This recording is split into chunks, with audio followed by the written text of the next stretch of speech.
certain percentage of gold. Interestingly, they used the same terms that bankers of the late 19th century used. They called gold-backed money honest money and constitutional money.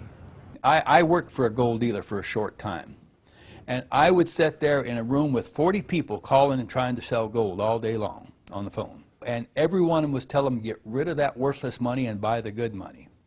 Then it comes to the end of the month, and every one of them walked into the office and wanted the bad money for their pay. As the Depression deepened and big banks continued to buy up farmers' foreclosed properties, a lion emerged out of Nebraska to try to break their deadly chokehold on the American economy. 1896 was a pivotal year in American history. L. Frank Baum was now living in Chicago and deeply interested in politics. But to make a living for his wife and 4 children, he worked as a traveling salesman. When he was home, he was writing his first children's stories. On the political front, the presidential campaign of 1896 would see the explosive money issue dominate the election. The farmers of the West were sick and tired of the bankers not lending out their gold money. In fact, most of the money that was still in circulation was about $300 million worth of Lincoln's old greenbacks.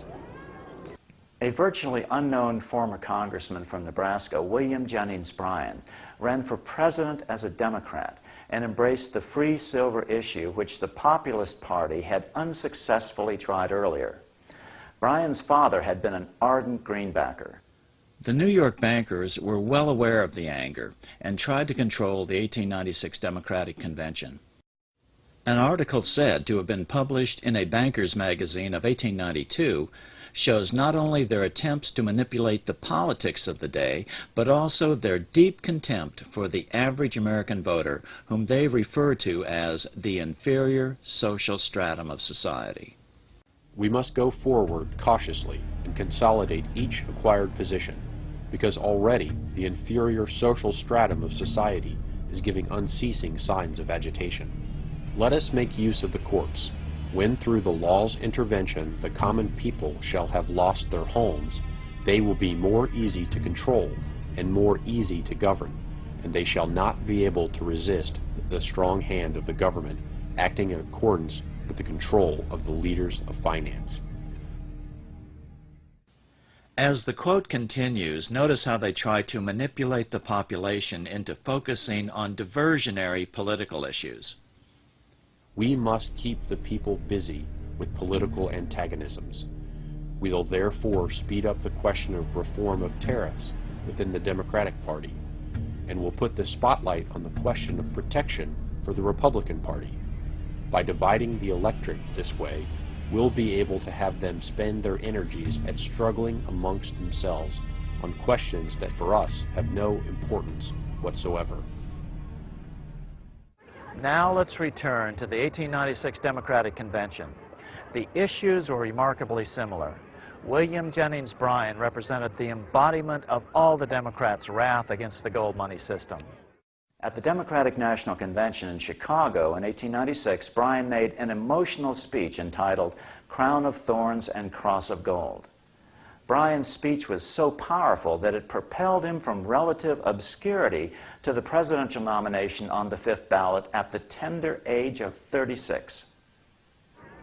Amazingly, we have Bryan's actual voice recreating portions of this famous speech recorded years later with the advent of recording technology. Although the recording does not capture the power of the original moment, it does allow us to hear Bryan's voice. I come to speak to you in defense of a cause as holy as the cause of liberty, the cause of humanity. Never before in the history of this country has there been witnessed such a contest as that through which we have just passed. Bryan's recreation recording then skips significant portions of his original speech. According to the official proceedings of the Democratic National Convention, Bryan continued with these important references to America's monetary history. What we need is an Andrew Jackson to stand as Jackson stood against the encroachments of aggregated wealth. We say in our platform that we believe that the right to coin money and issue money is a function of government. We believe it. We believe it is a part of sovereignty. Those who are opposed to this proposition tell us that the issue of paper money is a function of the bank, and that the government ought to go out of the banking business. I stand with Jefferson rather than with them, and tell them, as he did, that the issue of money is a function of the government, and that the banks should go out of the governing business. Remember the 1892 memo from the Bankers magazine, which bragged that they would try to busy the Democrats with the tariff issue? Here's where Bryan refers to that very issue.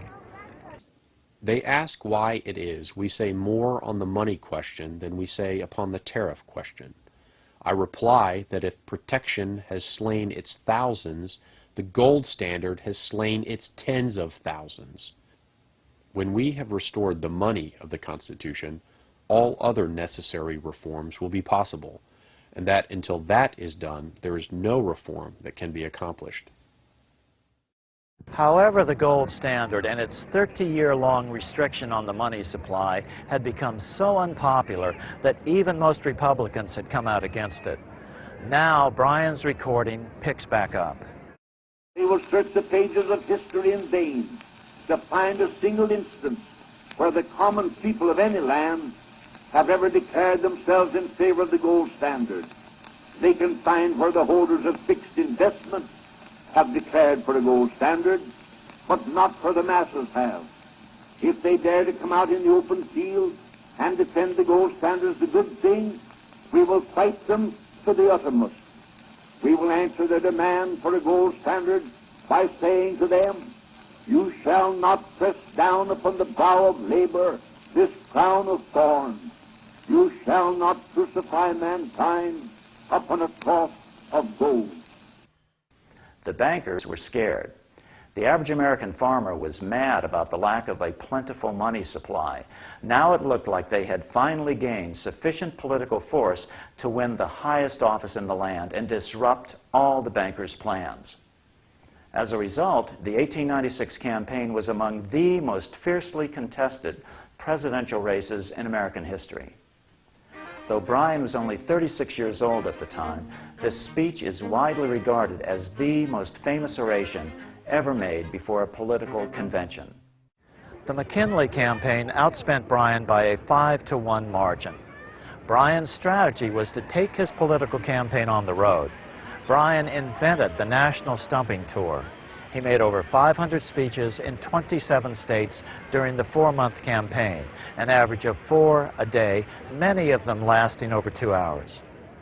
Across the nation, tens of thousands of Americans rallied around Bryan's appearances with torchlight parades. L. Frank Baum's own son wrote that Baum marched in more than one torchlight parade for Bryan. The battle became so heated that thousands of miles away in Alaska, the highest mountain in North America, Mount McKinley, was even named for Bryan's opponent, Republican William McKinley. It seems that the first gold miner on the mountain, a man named William Dickey, named the mountain in honor of the gold money candidate in retaliation because his many silver mining friends so zealously supported William Jennings Bryan. McKinley got manufacturers and industrialists to inform their employees that if Bryan were elected, all factories and plants would close and there would be no work. The ruse succeeded. McKinley beat Bryan by a small margin. Bryan ran for president again in 1900 and in 1908, but fell short each time. But the threat his presence presented to the national bankers afforded the Republican alternatives, Roosevelt and Taft, a measure of independence from the bankers. Roosevelt mildly opposed their monopolies, and Taft was unenthusiastic about their proposed central bank legislation that would finally be passed in 1913 as the Federal Reserve Act. The bankers therefore shifted their support to Democrat Woodrow Wilson in 1912. Although William Jennings Bryan never gained the presidency, his efforts delayed the money changers for 20 years from attaining their next goal, a new, privately owned central bank for America, the Federal Reserve. Bryan's defeat in 1896 was a great victory for big bankers. their yellow brick road had effectively controlled the politics of the nation by squeezing the life out of the money system. Now, with the history of money explained, let's take a look at L. Frank Baum, the author of The Wonderful Wizard of Oz. So who was L. Frank Baum? Lyman Frank Baum was born to wealthy parents right here in this house in Chittenango, New York in 1856. This is the house where L. Frank was born. His family lived in this area and it had a barrel factory here across the road from the house. It's over here. Yes. His father made his fortune in the oil fields of Pennsylvania. In 1880, at age 24, his father built him a theater in Richburg, New York, and Baum set about writing and acting in plays. Baum's theatrical career met with little success, so in 1888 he and his wife Maud moved to Aberdeen, Dakota Territory, where he opened a store known as Baum's Bazaar. These were tough times in the Midwest. Baum was in the habit of giving credit to his former clients, and this eventually bankrupted his store. Baum turned to editing a local newspaper, the Aberdeen Saturday Pioneer. Baum, however, was not the owner of this Republican newspaper. Jobs were scarce, and Baum was forced to write for his Republican audience despite his family's liberal to populist political leanings. By 1891, times had grown so tough in Dakota Territory that even Baum's newspaper failed. So he moved Maud and their 4 sons to Chicago, where he took a job reporting for the Evening Post. Like most writers, he had to work multiple jobs to feed his growing family. In 1897, Baum wrote and published Mother Goose in Prose, illustrated by Maxfield Parrish. In 1900, Baum and Denslow published The Wonderful Wizard of Oz. The book was the best-selling children's book for 2 years after its initial publication. Baum and Denslow teamed up to produce a musical stage version of the book that was also a huge financial success. Early film versions were produced in 1910 and 1925, but the MGM classic movie starring Judy Garland as Dorothy was produced in 1939. This version included many changes that largely obscured the monetary reform symbology. Dorothy's silver slippers were changed to ruby slippers to take advantage of the new Technicolor process. Now, with the history of money in America laid out, let's take a look at the Wizard of Oz to see if these symbols make sense. Well, the principal and most powerful symbolic reference is, of course, the yellow brick road and the silver slippers. In the book version of The Wizard of Oz, Dorothy's slippers are made of silver, as opposed to in the film version where Dorothy's slippers are made of ruby. You take away the silver slippers on the gold or yellow brick road, and all of the other symbolism tends to be lost. The original populist solution was government-issued money called greenbacks. But the greenbacker movement had failed, so the populists had switched to expanding the money supply with government-issued silver coins. The underlying dispute, however, was not what money was made of, but who should issue it, private bankers or the people themselves through their representative government. The first person Dorothy meets along the way is the Scarecrow, representing the supposedly ignorant Western farmer. Although he thinks he doesn't have a brain, the Scarecrow proves to be very clever at figuring things out on the trek to Washington. And this was Baum's way, perhaps, of saying that the farmer, in fact, did understand the basics of economics, and that an expansion of currency was, in fact, a legitimate way of improving the condition not only of the farmer, but of the economy as a whole.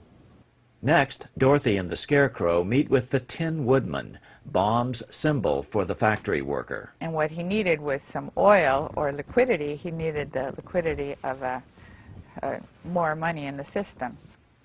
As Professor Hugh Rockoff of Rutgers University put it in his 1990 article in the Journal of Political Economy, the Tin Woodman had joined the ranks of those unemployed in the Depression of the 1890s, a victim of the unwillingness of the Eastern gold bugs to countenance an increase in the stock of money through the addition of silver. And then there was the Lion, who represented William Jennings Bryan. Bryan was actually called the Lion of the Silver Movement. He was the leader.